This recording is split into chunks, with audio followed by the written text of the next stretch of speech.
சாரை பார்த்ததுல நாங்கள் ரொம்ப சந்தோஷமா இருக்கோம். எங்கள் குழந்தைங்களெல்லாம் அவங்க ஃப்ரெண்ட்லியாக அவங்க கையில் வச்சுருந்தாங்க. அது எங்களுக்கு ரொம்ப ஹாப்பியாக இருந்துச்சு.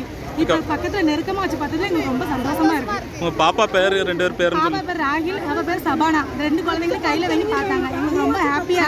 என்ன சொன்னாங்க? எங்களுக்கு ஃப்ரெண்ட்லியாக கை கொடுத்தாங்க. நாங்கள் கூட நினச்ச தூரமாக காரில் வருவாங்க, எங்களுக்கு கிட்ட வந்து பார்த்தாங்க. எங்களுக்கு ரொம்ப சந்தோஷமா இருந்துச்சு. ரைட். உங்கள் பேர்? ஏற்கனவே இதே மாதிரி ஏதாவது சந்தர்ப்பங்கள் நடந்திருக்கு? நாங்கள் நேரில் வருவான்னு சொல்லுவாங்க, நாங்கள் வருவோம். தூரம் நாங்கள் எதிர்பார்க்கல. அவங்க ஃப்ரெண்ட்லியாக வந்து கை கொடுத்து பேசுவாங்க, நாங்கள் எதிர்பார்க்கல. ஆனால் ஒரு ஷாக்காக இருந்தது எங்களுக்கு. அவங்க வந்து கை கொடுத்து ரொம்ப ஹாப்பியாக சந்தோஷமா இருந்தோம். ரைட்டுக்கா. எதுவும் சொன்னாங்களா? ரைட்டுக்கா. உங்களுக்கு எப்படி தருது? திடீர்னு ஒரு முதல்வர் உங்கள்கிட்ட உங்களோட குழந்தைய எடுத்து பிடிச்சிருக்காங்க. அவங்களா கேட்டாங்களா, நீங்களா கொடுத்தீங்களா? எதிர்பார்த்தீங்களா? எதிர்பார்க்கவே இல்லை. சரி. எல்லாருமே சந்தோஷமா இருக்காங்க பார்த்தது. வந்து தமிழக முதல்வர் வந்து இன்னைக்கு வருகை தந்திருந்தாங்க. அதை வந்து நாங்கள் அது எப்படி நம்ம வந்து தலைவரை பார்க்க முடியுமா முடியாதான்னு சொல்லி ரொம்ப ஒரு ஏக்கத்தில் தான் வந்து காற்று வந்து நின்றுட்டு இருந்தோம். ஆனால் போலீஸும் எந்த கெடுபிடியும் கிடையாது. நாங்கள் எங்களை ஃப்ரீயாக தான் நிற்க விட்றாங்க. நீங்கள் பாருங்கள், தலைவர் இவர் முதல்வர் வந்து எல்லாரையும் பார்ப்பாரு, நீங்கள் தைரியமாக பார்க்கலாம், நில்லுங்க. நாங்களும் ரொம்ப தைரியத்தோடு நின்னோம்.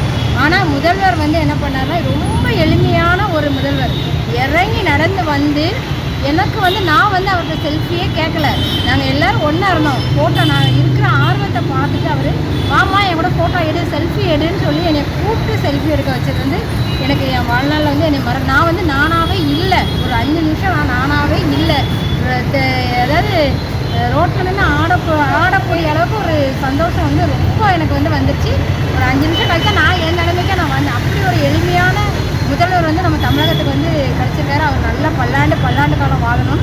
நான் பொதுமக்கள் சார்பாக, நம்மளுடைய திருநெல்வேலி மக்கள் சார்பாக நான் வாழ்த்துக்கிறேன். எங்க முதல்வரை பார்த்து ரொம்ப சந்தோஷம் எங்களுக்கு. நாங்கள் எதிர்பார்க்கவே இல்லை. அவரை கையெல்லாம் நாங்கள் பிடிக்கி விட்டோம். எங்களுக்கு ரொம்ப அவங்க ஹெல்ப் உதவிதான் பண்றாங்க. ரொம்ப நன்றி சாருக்கு. நேர்லயே பார்த்ததுல நீங்க நல்லா அவரை நேர்ல பார்த்து கை குளிக்காச்சு. முதல்வரை பார்த்து சந்தோஷம் ரொம்ப இருக்கு.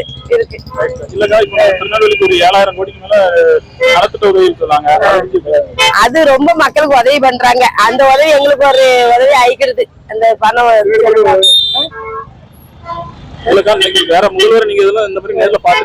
இல்ல இல்ல இல்ல இந்த சார இந்த முதல்வர் இன்னைக்குதான் பாத்துருக்கேன். எங்களுக்கு ரொம்ப மகிழ்ச்சி, சந்தோஷம். பாப்போம். ஆமா, முக ஸ்டாலின் வந்து நாங்க எல்லாரும் நல்ல மாதிரியா பாத்துட்டோம். நல்லா அவங்களுக்கு நல்ல நீண்ட ஆயுள இறைவன் கொடுக்கட்டும். அவங்க நல்லது செஞ்சிருக்காங்க. அதனால அவங்களுக்கு அவங்களுக்கு நான் நீண்ட ஆயுள கொடுக்கட்டும். ஆண்டவனேட்டு நல்ல மாதிரியா இருக்கட்டும். அவங்களுக்கு நாங்க கடவுளிடம் நாங்க வாங்கிக்கிடுவோம். கடவுள் தான். நாங்க ஆமா நேர்ல பாத்துட்டோம். அவங்களுக்கு டாட்டா காமிச்சாச்சு. அவங்க நல்ல மாதிரியா இருக்கட்டும். ஆண்டவனே நாங்க குடும்பம் நல்ல மாதிரியா இருக்கட்டும். நாங்க வந்ததுனால எங்களுக்கு இறைவன் நல்ல மாதிரியா இருக்க முடியுமா? இறைவன் கிருபை செய்யட்டும். செய்திகளை உடனுக்குடன் தெரிந்து கொள்ள உடனே சப்ஸ்கிரைப் பண்ணுங்க.